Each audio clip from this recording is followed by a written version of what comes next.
بسم الله الرحمن الرحيم. الحمد لله رب العالمين، والصلاة والسلام على أشرف الأنبياء والمرسلين وعلى آله وأصحابه أجمعين ومن تبعهم بإحسان إلى يوم الدين. أما بعد. محترم حضرات اور پردہ نشین خواتین اسلام، نماز تراویح کے بعد آپ حضرات اور خواتین کے سامنے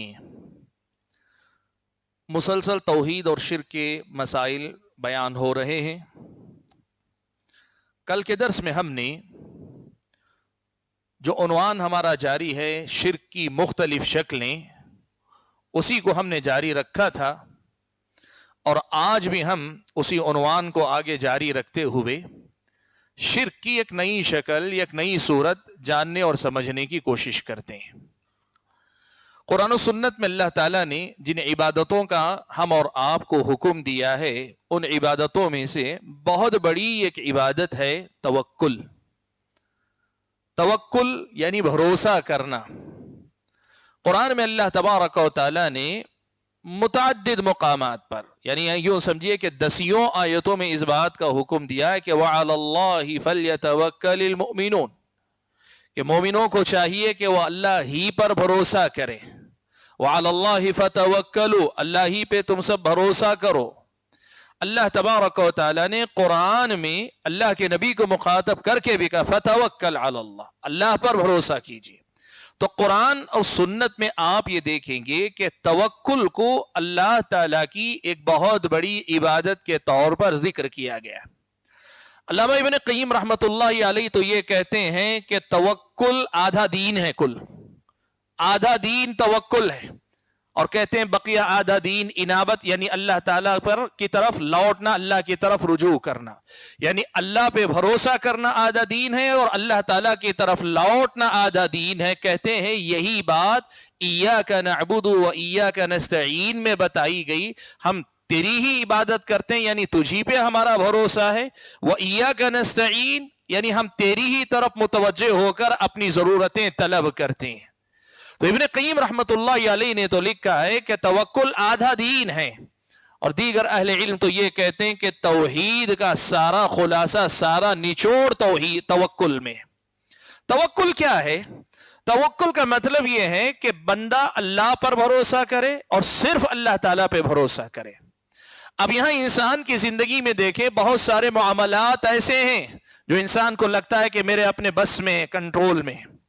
بہت سارے معاملات انسان کو ایسے لگتے ہیں میرے کنٹرول سے باہر ہے، کسی انسان کے ہاتھ میں، میرے بس کی بات نہیں، لیکن فلاں صاحب چاہیں تو کر دیں، فلاں صاحب کیسے ممکن ہے، آدمی کو لگتا ہے کسی اور انسان کے بس میں۔ اور وہیں بہت سارے معاملات ایسے بھی ہیں کہ جن کے بارے میں انسان خود جانتا ہے یہ کسی کے بس کی بات نہیں، یہ صرف اللہ تبارک و تعالیٰ ہی کے اختیار میں، کسی کے اختیار میں نہیں۔ اسلام آپ کو یہ سکھاتا ہے کہ توکل یہ ہے کہ وہ معاملات جو آپ کے کنٹرول میں نظر آتے ہیں، اور وہ معاملات جو آپ کو کسی اور کے کنٹرول اور اس کے بس میں نظر آتے ہیں، اور وہ معاملات جو کسی کے قابو اور کنٹرول میں نظر نہیں آتے، سارے معاملات میں صرف اور صرف اللہ پہ بھروسہ کرو، یہ اصل میں توکل ہے۔ اسباب ہیں تب بھی اللہ پہ بھروسہ کرو، اسباب نہیں ہیں تب بھی اللہ تعالیٰ پہ بھروسہ رکھو، یہ ہے توکل۔ توکل کا معنی یہ ہوتا ہے بھروسہ۔ سادہ الفاظ میں کہیں میرا بھروسہ اللہ تعالیٰ ہے، میرا بھروسہ اللہ تبارک و تعالیٰ پر ہے اور صرف اللہ تبارک و تعالیٰ پر ہے۔ اور آپ یہ بات سمجھیں کہ یہ جو بھروسہ ہے اگر اللہ تبارک و تعالیٰ سے ہٹ کر غیر اللہ پر آ جاتا ہے، انسان کا بھروسہ اللہ پہ نہ ہو کر یا اللہ پر ہوتے ہوئے بھی اللہ کے علاوہ کسی اور پر آدمی بھروسہ کر لیتا ہے، تو پھر اللہ تعالیٰ کی نظر میں یہ شرک ہے، شریعت اسلامیہ کی نظر میں یہ شرک ہے۔ اللہ کے علاوہ کسی اور پہ بھروسہ کر لینا یہ شرک ہے۔ توکل عبادت ہے، توکل توحید ہے، توکل اسلام کا نچوڑ ہے، اور وہیں یہ توکل، یہ بھروسہ اگر غیر اللہ پر ہو جائے تو پھر یہ معاملہ شرک کا ہو جاتا ہے۔ آئیے میں ذرا آپ کے سامنے اس کی کچھ تفصیلات رکھ دیتا ہوں۔ غیر اللہ پہ بھروسہ کرنا کیا ہر بات میں شرک ہو جاتا ہے؟ میں آپ کے سامنے اس کی وضاحت کرتا ہوں. دیکھیے کچھ چیزیں اللہ تبارک و تعالی نے دنیا کے اندر وہ معاملات لوگوں کے اختیار میں رکھے ہیں, لوگوں کے اختیار میں رکھیں. مثال کے طور پر آپ جو ہے کسی دینی معاملے میں کسی عالم دین پہ بھروسہ کرتے ہیں کہ وہ صحیح بات بتائیں گے, آپ کا بھروسہ ہے ان پر, یہ بھروسہ اس میں داخل نہیں, یہ انسانوں کے آپس کے بھروسے کی بات. آپ بزنس میں کسی آدمی کو اپنا پارٹنر بناتے ہیں, اپنا پیسہ اسے دیتے ہیں یا اپنی کوئی چیز دیتے ہیں, وہ تجارت کرے, جو کمائیں گے دونوں مل بانٹ کے کھائیں گے, آپ نے دوسرے پہ بھروسہ کیا. یہ جو اعتماد ہے, اس اعتماد کو اسلامی شریعت کی نظر میں جائز کہا جائے. یہ انسان کے اپنے اختیارات کے معاملات.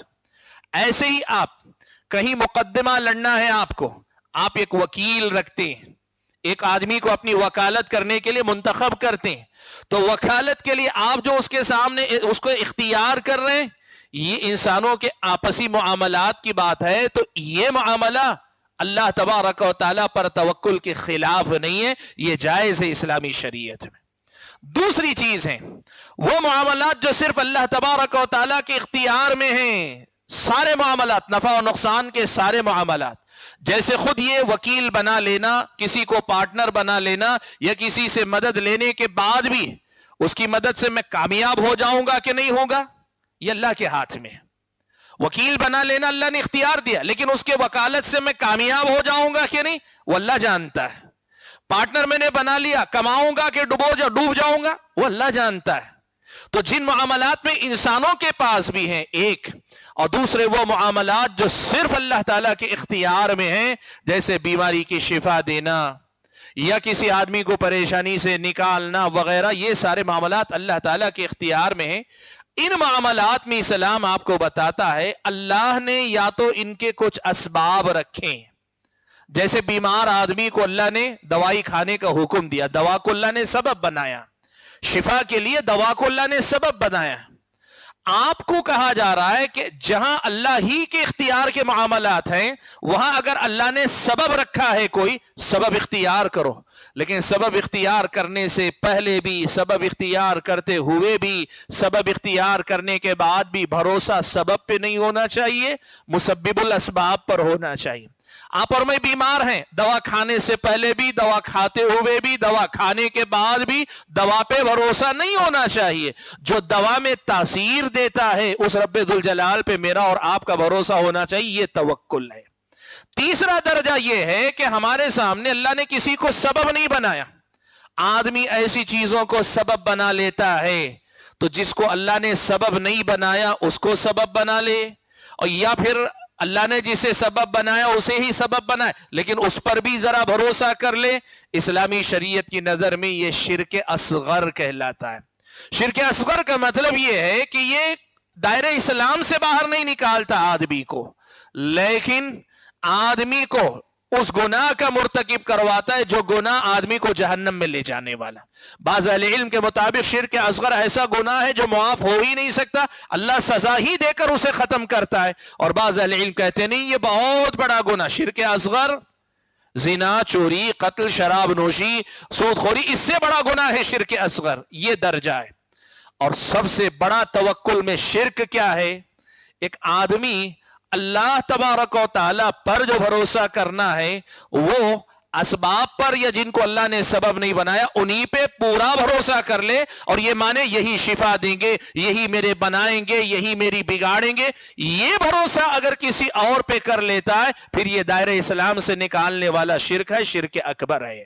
آج آپ کو یہ بات میں بتانا چاہوں گا کہ توکل جہاں اسلام کی بنیادوں میں سے, اور میں نے بتایا نا کہ ابن قیم نے تو آدھا دین کہا اور دیگر اہل علم نے کہا توحید کی بنیاد ہی توکل ہے. جس بندے میں توکل ہوگا وہ موحد رہے گا, اور جس کے توکل میں کمی بیشی ہوگی, ڈگمگائے گا جس کا توکل, اس کی توحید بھی ڈگمگاہٹ کا شکار ہو جائے گی. تو یہ جو توکل ہے اس میں شرک کہاں اور کیسے بندہ کرتا ہے. ایک تو یہ کہ جن کو سبب بنایا ہے ان کو سبب نہ مان کر انہی کو شفا دینے والا, انہی کو نفع و نقصان کا مالک سمجھ بیٹھے. دوا کھائے کہے دوا ہی شفا دیتی ہے, ڈاکٹر کے پاس جائے کہ ڈاکٹر ہی شفا دیتا ہے. یہ جو سبب ہیں ان کے بارے میں یہ عقیدہ رکھے تو شرک اکبر ہے. اور اگر ایسے معاملات جو خالص اللہ کے ہاتھ میں، بیماری کی شفا دینا، اولاد دینا، نفع و نقصان کے فیصلے کرنا، میرے اور آپ کی زندگی میں ترقی دینا، ہمیں آفتوں سے بچانا، ہمیں پریشانیوں سے نکالنا، دنیا میں موت و حیات کے فیصلے، یہ سارے معاملات، اگر ان سب معاملات میں اللہ کے علاوہ کسی بندے پر، زندہ یا انتقال کر گئی شخصیت پر آدمی بھروسہ کرتا ہے تو یہ شرک اکبر رہے۔ آج آپ ہمارے سماج میں دیکھیں کتنے ایسے لوگ ہیں جو اس شرک میں مبتلا ہے، توکل کے باب میں شرک میں مبتلا۔ لوگ کہتے ہیں فلاں کا دامن پکڑ لو سب کچھ ہو جائے گا۔ یہ وہی توکل کی بات ہے، وہ صرف اللہ تعالیٰ ہے کہ جس کے در سے وابستہ ہونے کے بعد آدمی کہ میں نے اپنے آپ کو اللہ کے حوالے کر دیا، اب مجھے کسی چیز کی فکر نہیں۔ اللہ کے علاوہ کسی اور کے بارے میں یہ کہنا کہ میں ان کے در سے دامن پکڑ لوں گا، میرا بیڑا پار ہو جائے گا، یہ توکل کے باب میں شرک ہے کہ آپ اس پہ بھروسہ کر رہے ہیں جو بھروسہ صرف اللہ پہ کرنا چاہیے، ان پہ نہیں کرنا چاہیے۔ اسلامی شریعت کی نظر میں یہ باتیں توکل کے خلاف ہیں کہ ایک بندہ اللہ کے علاوہ کسی اور پر بھروسہ کرے، سبب اختیار کرے۔ دیکھیں اللہ نے بیماری کے شفا کے لیے دوا رکھی ہے، مسائل سے نکلنے کے لیے راستے رکھے اللہ تعالیٰ نے دنیا کو دارالاسباب بنایا ہے، ہر نتیجے کو پانے، ہر انجام تک پہنچنے کے لیے اسباب اختیار کرنا ہے۔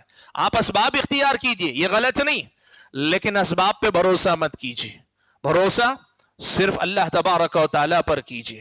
اور رہی یہ بات کہ جن کو اللہ نے سبب بھی نہیں بنایا اس پر آدمی بھروسہ کرے، یہ تو کھلے آنکھوں شرک، یہ تو کھلے الفاظ میں شرک، یہ تو کھلے انداز میں شرک ہے۔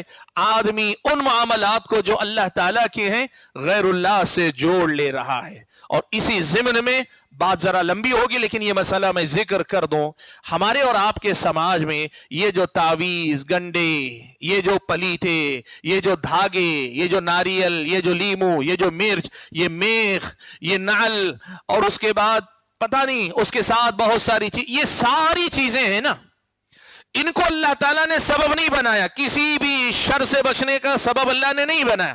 اب اگر کوئی آدمی ان میں سے کوئی بھی چیز تعویذ باندھتا ہو، یا جیسے میں نے گنایا نا کیا کیا چیزیں لوگ استعمال کرتے ہیں، مرچ استعمال کرتے ہیں، لیمو استعمال کرتے ہیں، ناریل استعمال کرتے ہیں، کالا دھاگا استعمال کرتے ہیں، نال، جانور کی جو نال ہے وہ دہلیز پہ مارتے ہیں، میخ ٹھونکتے ہیں کناروں پر، اور ایسے ہی طرح طرح کی چیزیں، دھاگے، لال رنگ کا دھاگا، زعفرانی رنگ کا دھاگا، کالا دھاگا، پیلا دھاگا، پتہ نہیں کیا کیا، یہ ساری چیزیں ایسی ہیں کہ اللہ نے ان کو سبب نہیں بنایا۔ آدمی اگر اللہ ہی پہ بھروسہ رکھتے ہوئے بھی ان میں سے کوئی چیز اپناتا ہے یہ شرک اصغر ہے، اور اگر ان پر بھروسہ کر لیتا ہے تو پھر یہ شرک اکبر ہے۔ یہ اسلام کے دائرے سے نکال دینے والی چیزیں۔ خاص طور پر ہمارے سماج میں ایک اور مسئلہ، دھاگے بھی صرف دھاگے نہیں، کسی پیر کے نام کا دھاگا، کسی بابا کے نام کا دھاگا، کسی مزار کا دھاگا، کسی آستانے کا دھاگا، کسی فلاں کا دھاگا، یہ تو شرک اصغر نہیں، سیدھے شرک اکبر ہے۔ وجہ کیا؟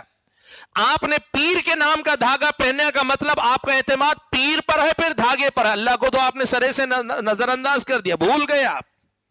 تو اسلامی شریعت کی نظر میں یہ ساری باتیں، جو چیزیں اللہ نے سبب جائز بنائے ان میں سبب پہ بھروسہ کر لینا، یا جن کو اللہ نے سبب نہیں بنایا ان کو سبب بنا کے انہی پہ بھروسہ کر لینا، یا یہ تعویذ، گنڈے وغیرہ، یا کسی پیر بابا کے نام کی تعویذ لے کر اس پہ بھروسہ کر لینا، اسلامی شریعت کی نظر میں یہ سب شرک کی مختلف صورتیں۔ تو اسلام ہم اور آپ کو بتاتا ہے کہ اللہ تبارک و تعالیٰ کی جو عظیم ترین عبادتیں، جو عظیم ترین عبادتیں اور توحید کے بڑے اہم باب ہیں، ان میں سے اہم ترین باب ایک ہے توکل کا، صرف اللہ پہ بھروسہ کرو۔ یہ دنیا ہے، دارالاسباب ہے، ہر سبب اختیار کریں گے لیکن بھروسہ کس پہ ہوگا؟ اللہ پر ہی ہوگا۔ اللہ کے نبی میدان جنگ میں نکلتے تھے، لوہے کا لباس پہنتے تھے، زرہ، تاکہ دشمن کا تیر آئے یا تلوار لگے تو نقصان نہ ہو، لیکن بھروسہ کبھی اللہ کے نبی کا اس پہ نہیں ہوتا تھا۔ اللہ کے نبی صلی اللہ علیہ وسلم نے اپنی زندگی میں ہمیشہ سبب اختیار کیے۔ ہجرت کے سفر میں آپ نے پوری پلاننگ کی، دشمنوں سے بچنے کا اہتمام کیا۔ یہ نہیں مجھے اللہ پہ بھروسہ ہے میں نکل جاؤں گا، نہیں، پوری تدبیر کی، پلاننگ کی، راستہ چھوڑ کر ادھر ادھر ہو کر نکلے، لیکن بھروسہ کس پر تھا؟ لا تحزن ان اللہ معنا. حضرت ابو بکر پریشان ہو رہے تھے, کہہ رہے تھے اللہ کے نبی اگر ان میں سے کوئی ایک بار اپنے پیروں کی طرف دیکھ لے گا ہم پہ نظر پڑ جائے گی. اللہ کے نبی نے کیا کہا؟ لا تحزن ان اللہ معنا, غم نہ کرو اللہ ہمارے ساتھ ہے. یہ اصل میں توکل, کہ آپ اور ہم اس دنیا میں جی رہے ہیں تو دنیا میں اللہ نے اگر کسی کام کا کوئی سبب بتایا, وہ سبب شریعت میں بتایا ہے, قرآن و سنت سے پتا چلتا ہے کہ یہ سبب ہے, یا وہ سبب کونی, کونی کا مطلب یہ ہوتا ہے, کونی یا قدری کہتے ہیں اہل علم, یعنی وہ سبب معروف ہے, مجرب ہے اللہ تعالیٰ کے اس دنیا میں, کائنات میں اللہ تعالیٰ نے فلاں کو فلاں کا سبب بنایا. یہ جو مجرب کونی اور قدری اسباب ہیں ان کو اختیار کیجئے, اور اس کے بعد یا اس سے پہلے اور اس کے ساتھ اللہ ہی پہ بھروسہ کیجئے. یہ کمال توکل ہے. اور اگر بھروسہ اللہ کے علاوہ کسی اور کی طرف متوجہ ہو رہا ہے, شرک اصغر ہے یا شرک اکبر ہے, آدمی بہرحال شرک کے دائرے میں داخل ہو جاتا ہے. اس لیے ہم اور آپ کو چاہیے کہ ہم اور آپ توکل کی عبادت کو سمجھیں. بہت عظیم عبادت, بہت عظیم عبادت ہے. اور آپ اگر دیکھیں بعض اہل علم نے غالباً حضرت عمر ابن خطاب رضی اللہ تعالیٰ عنہ کے حوالے سے نقل کیا ہے کہ حضرت عمر ابن خطاب رضی اللہ تعالیٰ عنہ کہتے تھے کہ توکل سب سے بڑی طاقت ہے انسان کے لیے, یعنی اللہ پہ بھروسہ جو ہے یہ سب سے بڑی طاقت ہے. تو ایک آدمی کو اس طاقت کو آزمانا چاہیے, اللہ ہی پہ بھروسہ کرنا چاہیے, اللہ کے علاوہ کسی اور پہ بھروسہ کرنے والی غلطی نہیں کرنی چاہیے, اور اس شرک میں مبتلا ہونے سے بچنا چاہیے. اللہ سے دعا کیجئے کہ اللہ تعالیٰ مجھے اور آپ سبھی حضرات اور خواتین کو توکل کی عبادت میں توحید کو بچائے رکھنے کی توفیق عطا فرمائے, اور توکل کی عبادت میں شرک کی جو صورتیں ہو سکتی ہیں ان تمام سے خود بچ کر لوگوں کو بھی اس سے بچانے کی کوشش کرنے کی توفیق عطا فرمائے. آمین. وآخر دعوانا ان الحمد للہ رب العالمین.